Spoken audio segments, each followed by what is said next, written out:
Cavite yung nag-ooperate niya.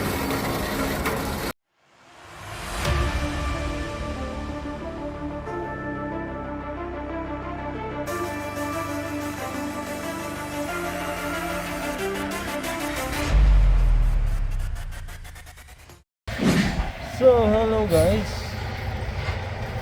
At mag-unload tayo.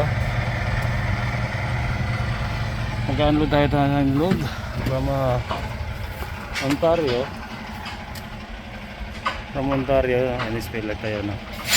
Unload natin mga steel metal, mga high beam. Ready tayo ng Winnipeg, West Pole, Manitoba. Yan. Kasi unload na tayo. So at may kasunod pa, big freight ayun. Meron pang kasunod na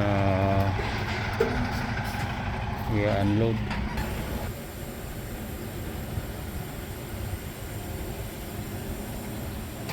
Ayan, nakasabit. Sinabit mo na rin dito chain. Tapos pangalawa, then hinangat mo ng konti para malagyan yun sa dulo. Yan, so yan, tatlong chain ang bubuhat. Yung mga ibigat yan, mga ibig.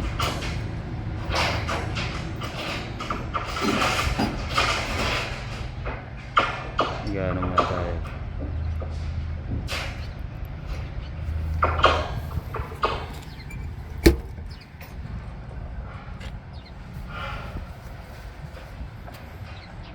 Yan, load na.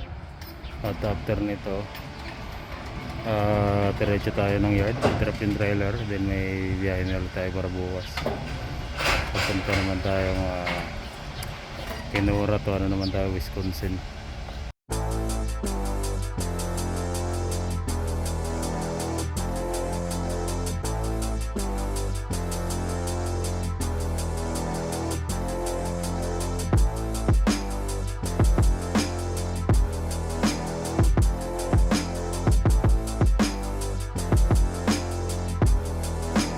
Brian Little.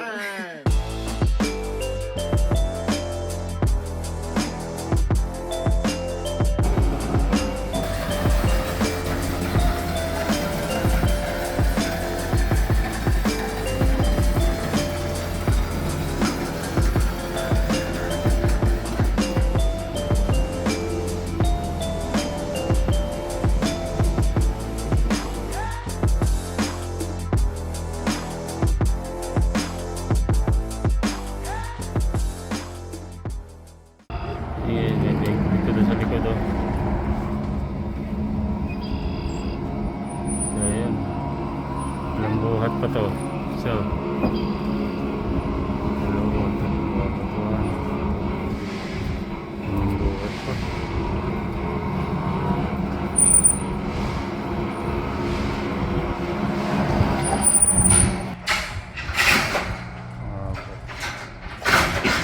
So ayan guys, no, high beam to, mga steel na ano dito sa bastang lugar na diskarga. May bigat yan. So galing pa yan ng ano, tinagpo ko ng 2 days, Sabado, Linggo, then Monday ngayon. Nagbuko siya ng 2 araw. 2 araw may git. Tinagpo kanina ng sandaan. Halos tumakbo ako na yung 2 oras.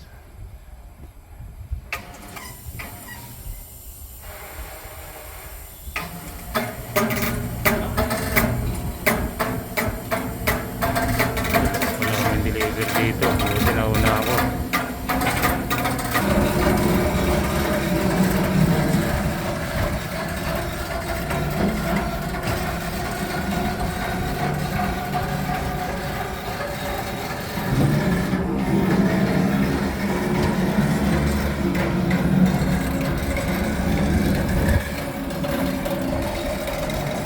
Sila nag-unload.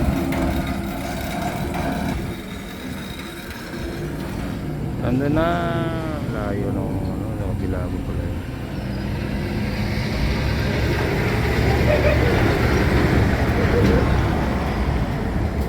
So ayun guys, no, dito tayo sa MID may Winnipeg. Yan, ano ang paligid nyo. Ito din tayo lalabas nito after. Tapos yung mga ano to ng bakal dito. And sa kabila tracking din pala yung ano, katabi. Yung steel beam. Tapos sa kabila mga ano, iba-ibang klaseng bakal dito. Ito mga high beam sa kabila, mga kabilya ano, ayan. So ayan, anong hugas-hugas to, ulan, hugas na lang sa ulan yung truck pa. Pogi pa rin. Lawak dito guys, oh. Farm yung kabila. Tsaka yung kalsada dito papasok, ano pa, gravel pa siya, no. Ayan. At ayun, doon pang ano nya, main road. Doon pa sa kabila. Ayan, Mac Phillips yan, puntang Winnipeg City. Ayan, mga sakyan nila, service lang ng mga ano, empleyado dito. Ilang buhat pa to? 4. Buti na una tayo dun sa kasama natin, big freight. Dalawa pala kami magde-deliver dito. Medyo malamig dito kasi nasa positive ano pa dito, positive 2, 3, kaya malamig po. So yan lang guys, na at na-share ko lang sa inyo ang biyahe natin, ang load natin at ang pag-unload ng high beam steel metal.